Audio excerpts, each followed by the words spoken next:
Le Grand Matin Sud Radio, 7h-9h, Jean-Jacques Bourdin. Il est 7h41, nous sommes avec Reda Didi, qui est fondateur de l'association Graines de France et spécialiste des politiques de sécurité locale. Bonjour. Bonjour. Merci d'être avec nous. Revenons sur les violences après la victoire du Paris Saint-Germain.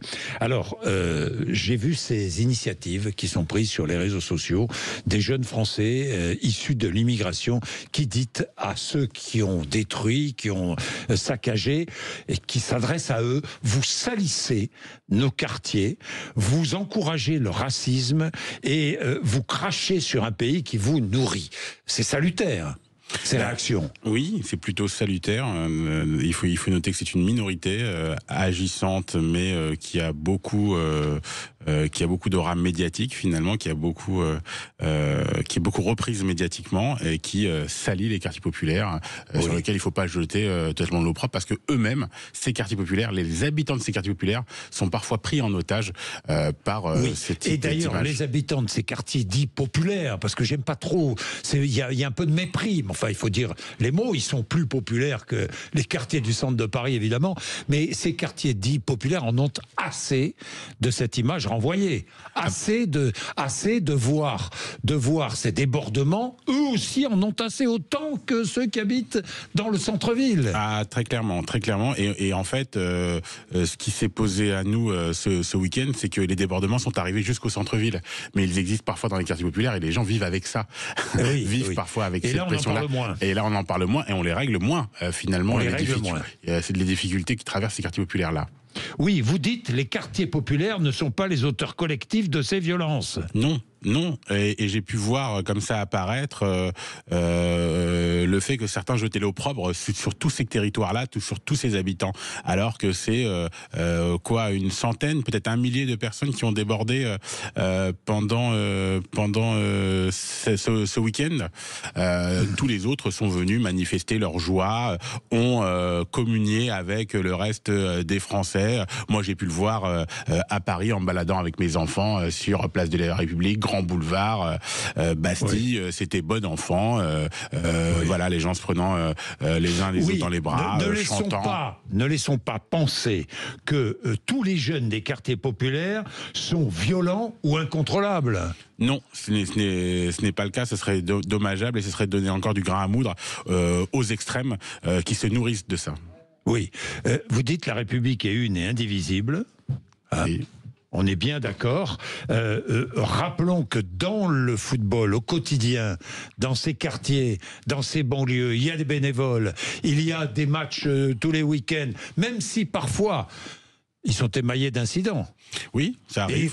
Et de plus en plus souvent, quand même. De plus en plus souvent, on a des problèmes de rixes, mais comme de plus en plus souvent, on a une forme de violence un peu plus visible dans notre société. Mais en même temps, vous avez des milliers et des milliers de manifestations qui se déroulent très très bien, où les principaux acteurs sont des jeunes de quartier. Il y a des milliers de matchs tous les dimanches, je voudrais le rappeler. Moi, je viens du milieu de la boxe, et dans les galas de boxe, il y a rarement de débordements. Bon, vous me direz, là, le sport fait que... Oui, mais pas déborder dans la boxe. J'ai rarement vu de débordement là-dedans. Oui, c'est ça.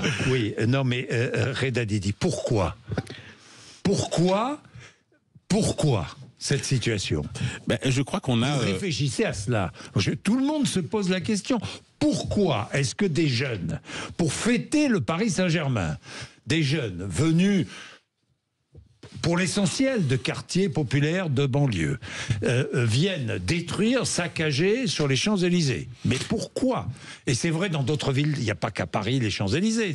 Ça s'est produit dans d'autres villes de province. Mais c'est vrai que c'est pas vrai qu'à Paris, c'est pas vrai qu'en France d'ailleurs, et c'est pas vrai que pour la Ligue des Champions de cette année. Je veux dire, on a la mémoire courte en fait. Oui, ça c'est vrai. Parce que 1998, ça c'était pas aussi idyllique que les uns et les autres. Mémoire. Il y a eu aussi des débordements. Les différents rapports qui parlent de sécurité vous diront que la violence n'a pas augmenté. Bon voilà, ceci est à revoir. Hein. Par contre, le sentiment et le fait que ça voyage, que les réseaux sociaux sont présents et qu'aujourd'hui on a quand même un manque peut-être de choc d'autorité, un manque d'imposition du cadre. Pour les jeunes. Pour les jeunes, je pense qu'aujourd'hui on a affaire à des jeunes qui parfois, même si les profils que vous avez définis là, qu'on ont commencé à passer en comparution immédiate sont très particuliers.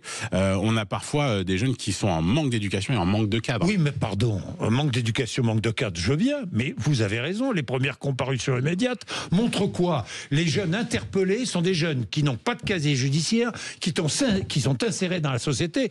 Il y avait même hier, au tribunal, un jeune qui est en master, étudiant qui est en master, et qui est allé affronter la police, saccager, piller sur les Champs-Élysées. Mais incompréhensible. Vous savez bien, Monsieur Bourdin, avec votre expérience, que la meute, ces moments d'euphorie comme ça, amènent aussi une forme de folie. Et les gens sortent d'eux-mêmes et font des choses qu'ils ne feraient jamais dans des conditions, entre guillemets, normales. Oui, évidemment.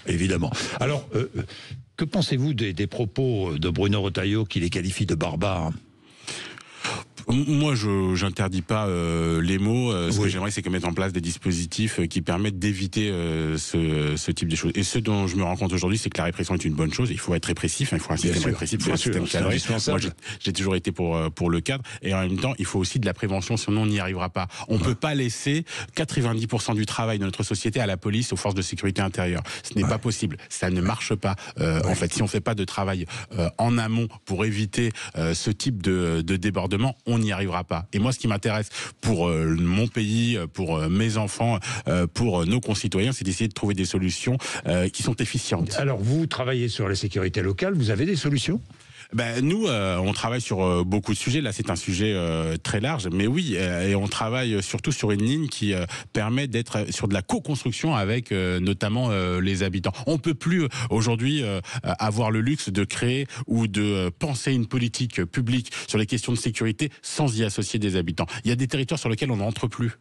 Il y a des territoires qui sont enfermés sur eux-mêmes. Il y a un manque de moyens flagrants. Et tout ça, il faut le repenser avec les habitants pour qu'ils soient partie prenante de cette politique-là et qu'ils y adhèrent vraiment. Avec les collectivités locales, bien sûr, avec les élus, mais aussi avec les habitants, parce que les élus sont déjà, ont déjà comme compétence la tranquillité publique. Bon. Merci beaucoup, Reda Didi. Merci, c'est intéressant. Passionnant. Conclusion, mettez tout le monde à la boxe. Moi, c'est ce que j'ai retenu. Merci, Association Graines de France, spécialiste des politiques de sécurité locale, la politique. Merci.